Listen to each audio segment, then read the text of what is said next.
बिस्मिल्लाहिर्रहमानिर्रहीम।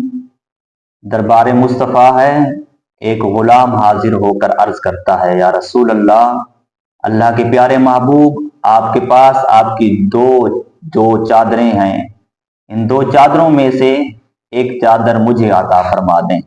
जब गुलाम ने अर्ज की तो मेरे हुजूर अलैहिस्सलातु वस्सलाम मुस्कुराए और पूछा, क्या है गुलाम, अगर इन दो चादरों में से एक चादर मैं आपको अता कर दूं तो क्या करेंगे इस चादर का? गुलाम रोकर अर्ज करता है, या रसूल अल्लाह, इस चादर को अपने घर अपने बच्चों को दूंगा।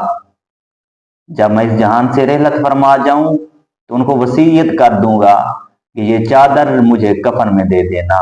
मुजरिम आए बुलाए जाऊ का है गवाह, फिर रद्द हो क्या यही शान करीमों के दर की है। अर्ज करता है, मुझे यकीन कामिल है या रसूल अल्लाह कि आपकी चादर का सदका अल्लाह मेरे गुनाहों को मुआफ फरमा देगा और अल्लाह मेरी कब्र को मुनव्वर फरमाएगा। तो मेरे हुजूर अलैहिस्सलातु वस्सलाम ने उस गुलाम को चादर अता फरमा दी कि जिस प्यारे महबूब के प्यारे गुलामों ने जिंदगी ऐसे अंदाज से गुजारी, अपने प्यारे बावफा नबी से मोहब्बत की, हर लम्हा उसकी इत्तिबा में गुजारा, उसकी फर्मा बरदारी में गुजारा, तो यकीनन आज कुछ ऐसे गुलाम देखे जाते हैं कि मरने के बाद उनके चेहरे भी बता रहे होते हैं।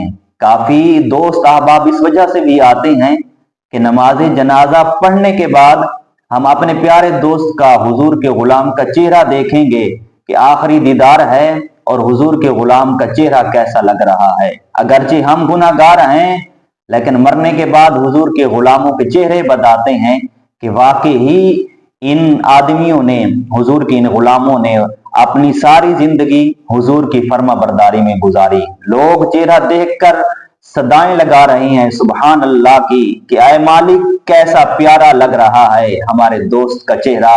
लेकिन आदमी अगरचे गुनाहगार भी है तो कफन में वो क्या शर्मिंदगी महसूस कर रहा है कि मुजरिम को ना शर्माओ अहबाब कफन ढक दो, मुंह देख के क्या होगा पर्दे में भलाई है। कि हम तो गुनाहगार हैं, हमारे चेहरे सलामत हैं, तो मोहम्मद मुस्तफ़ा की जात का सदका अल्लाह तबारक व तआला हमें सारी जिंदगी हुजूर की इत्तिबा में, हुजूर की फर्मा बरदारी में गुजारने की तौफीक अज़ीम अता फरमाए।